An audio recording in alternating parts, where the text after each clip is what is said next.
சாணக்கியர் சொல்லும் 7 வாழ்க்கை ரகசியங்கள். ஒரு காலத்தில் அடர்ந்த காட்டின் நடுவே தனது சீடன் சந்திரகுப்தனுடன் நடந்து கொண்டிருந்தார் சாணக்கியர். சுற்றிலும் அமைதி. ஆனால் அந்த அமைதிக்குள் ஒரு மிகப்பெரிய வாழ்க்கை பாடம் மறைந்திருந்தது.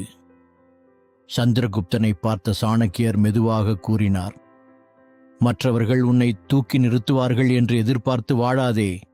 ஒரு நாள் உன் வாழ்க்கையை நீயே தாங்கி நிற்க கற்றுக்கொள். சந்திரகுப்தன் கேட்டான், குருவே, மனிதனுக்கு மற்றவர்களின் உதவி தேவையில்லையா? சாணக்கியர் சிரித்தார். உதவி தேவைப்படலாம், ஆனால் உதவியை நம்பி வாழக்கூடாது. ஏனென்றால் உன் வாழ்க்கையின் கட்டுப்பாடு மற்றொருவரின் கையில் சென்றுவிட்டால் உன் எதிர்காலமும் அவர்களின் முடிவை பொறுத்ததாகிவிடும். அந்த நாள் சாணக்கியர் சந்திரகுப்தனுக்கு சொன்ன 7 வாழ்க்கை பாடங்கள் இன்றும் நம் வாழ்க்கைக்கு மிகவும் முக்கியமானவை. முதல் பாடம், உன்னை நீயே பலப்படுத்திக்கொள்.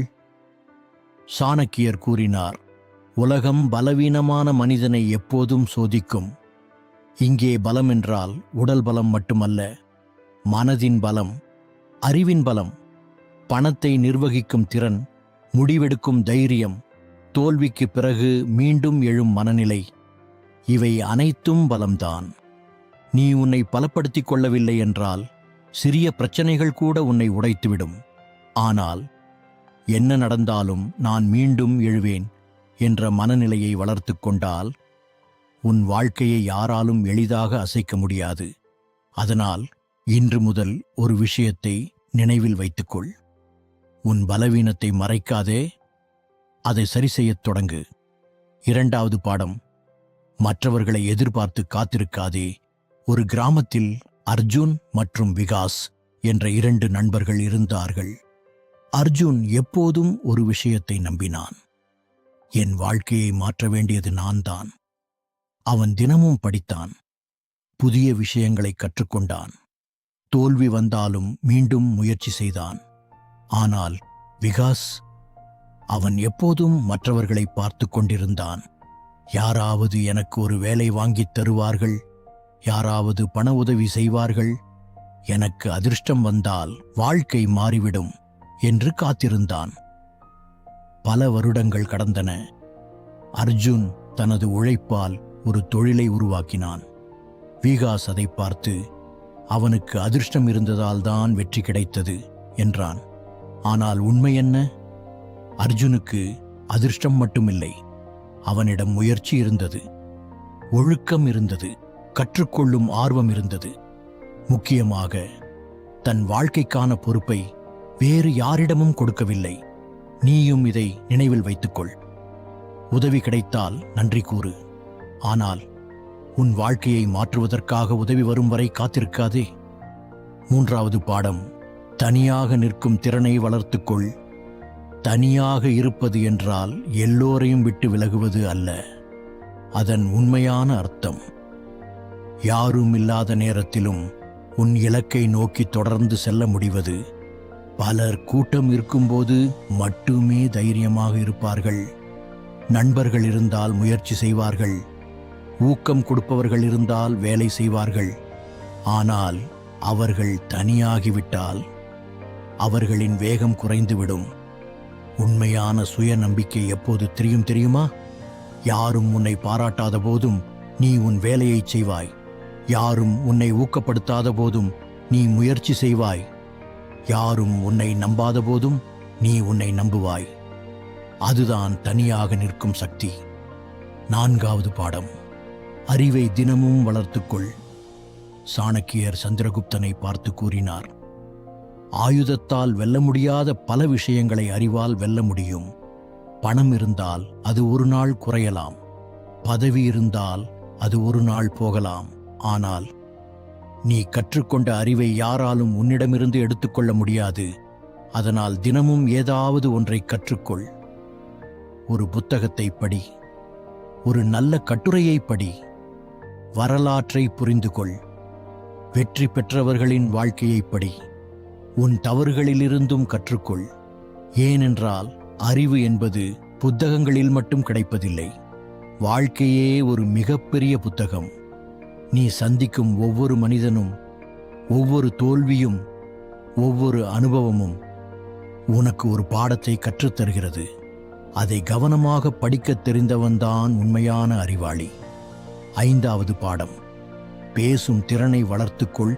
ஒருவரிடம் அறிவு இருப்பது மட்டும் போதாது, அந்த அறிவை சரியான வார்த்தைகளில் வெளிப்படுத்தவும் தெரிந்திருக்க வேண்டும். அதுதான் கம்யூனிகேஷன். சாணக்கியர் சந்திரகுப்தனிடம் கூறினார், வார்த்தைகள் சிறியதாக இருக்கலாம், ஆனால் அவை ஏற்படுத்தும் தாக்கம் மிக பெரியதாக இருக்கலாம். அதனால் பேசும்போது அவசரப்படாதே. முதலில் யோசி, பிறகு பேசு. தேவையில்லாத இடத்தில் உன் கருத்தை திணிக்காதே. குறைவாக பேசினாலும் தெளிவாக பேசு. உன் குரலில் நம்பிக்கை இருக்கட்டும், உன் வார்த்தைகளில் மரியாதை இருக்கட்டும், உன் எண்ணங்களில் தெளிவு இருக்கட்டும். ஏனென்றால் ஒரு மனிதனின் குரல் மட்டுமல்ல, அவன் பேசும் விதமும் அவனுடைய மதிப்பை உருவாக்குகிறது. 6வது பாடம். ஒழுக்கத்தை வாழ்க்கையின் ஒரு பகுதியாக்கு. ஒரு பெரிய இலக்கு வைத்திருப்பது மிகவும் எளிது. அதை அடைவதற்காக தினமும் வேலை செய்வதுதான் கடினம். அதற்குத்தான் தேவை ஒழுக்கம். தினமும் ஒரே நேரத்தில் எழுவது, உன் வேலைகளை திட்டமிடுவது, சிறிய இலக்குகளை அமைப்பது, நேரத்தை வீணாக்காமல் இருப்பது, உடலையும் மனதையும் கவனிப்பது, நீ செய்ய வேண்டியதை செய்ய மனமில்லாத நாளிலும் செய்வதுதான் ஒழுக்கம். ஏனென்றால் மோட்டிவேஷன் தினமும் இருக்காது. சில நாட்களில் உற்சாகமாக இருப்பாய், சில நாட்களில் சோர்வாக இருப்பாய், சில நாட்களில் விட்டுவிடலாம் என்று தோன்றும். அந்த நேரத்திலும் உன்னை முன்னோக்கி நகர்த்துவது உன் ஒழுக்கம்தான். சிறிய நல்ல பழக்கங்கள் காலப்போக்கில் பெரிய வாழ்க்கை மாற்றங்களை உருவாக்கும். 7வது பாடம். பயத்தை எதிர்கொள். சந்திரகுப்தன் கேட்டான், குருவே, தோல்வி பயமாக இருந்தால் என்ன செய்வது? சாணக்கியர் சொன்னார், பயம் வராத மனிதன் இல்லை. பயத்தை தாண்டிச் செல்ல கற்றுக்கொண்ட மனிதன்தான் வெற்றி பெறுகிறான். புதிய வேலைக்கு பயமாக இருக்கலாம், மக்கள் என்ன நினைப்பார்கள் என்று பயமாக இருக்கலாம், தோல்வி அடைந்து விடுவோமோ என்று பயமாக இருக்கலாம், நம்மால் முடியாது என்று தோன்றலாம். ஆனால் அந்த பயத்திலிருந்து ஓடிக்கொண்டே இருந்தால் அது இன்னும் பெரிதாக தோன்றும். அதற்கு பதிலாக உன் பயத்தை அடையாளம் காண். அது ஏன் வருகிறது என்று புரிந்து கொள். பின்னர் ஒரு சிறிய படியை எடு. முழு மலையையும் ஒரே நாளில் ஏற வேண்டியதில்லை. முதல் அடியை மட்டும் எடு. அடுத்த அடி தானாக தெரியும். இறுதிப் பாடம். சாணக்கியர் இறுதியாக சந்திரகுப்தனிடம் கூறினார், நினைவில் வைத்துக்கொள், உன் வாழ்க்கையை மாற்றக்கூடிய மனிதனை தேடிக்கொண்டிருக்காதே. கண்ணாடியில் தெரியும் அந்த மனிதனை மாற்றத் தொடங்கு. உன்னை நீயே பலப்படுத்திக்கொள். மற்றவர்களை நம்பி காத்திருக்காதே. தனியாக நிற்க கற்றுக்கொள். தினமும் அறிவை வளர்த்துக்கொள். உன் பேச்சுத் திறனை மேம்படுத்து. ஒழுக்கத்தை வாழ்க்கையாக மாற்று. உன் பயத்தை எதிர்கொள். இவை அனைத்தையும் ஒரே நாளில் செய்ய வேண்டியதில்லை. இன்று ஒரு சிறிய மாற்றத்தை தொடங்கு. நாளை இன்னொரு மாற்றத்தை செய். 1 வருடம் கழித்து திரும்பி பார்த்தால் நீயே உன்னை அடையாளம் காண முடியாத அளவுக்கு மாறியிருப்பாய். உன் வாழ்க்கையை மாற்ற யாராவது வருவார்கள் என்று காத்திருக்காதே. உன் வாழ்க்கையின் கதாநாயகன் நீயே. உன் முடிவுகள் உன் எதிர்காலத்தை உருவாக்கும். உன் பழக்கங்கள் உன் எதிர்காலத்தை தீர்மானிக்கும். உன் முயற்சி உன் பாதையை மாற்றும். எனவே உன்னை நம்பு, கற்றுக்கொள், முயற்சி செய், ஒழுக்கமாக இரு. விழுந்தாலும் மீண்டும் எழு. ஏனென்றால் உன்னை நீயே வென்றுவிட்டால் உலகத்தில் வெல்ல முடியாதது என்று எதுவும் இல்லை.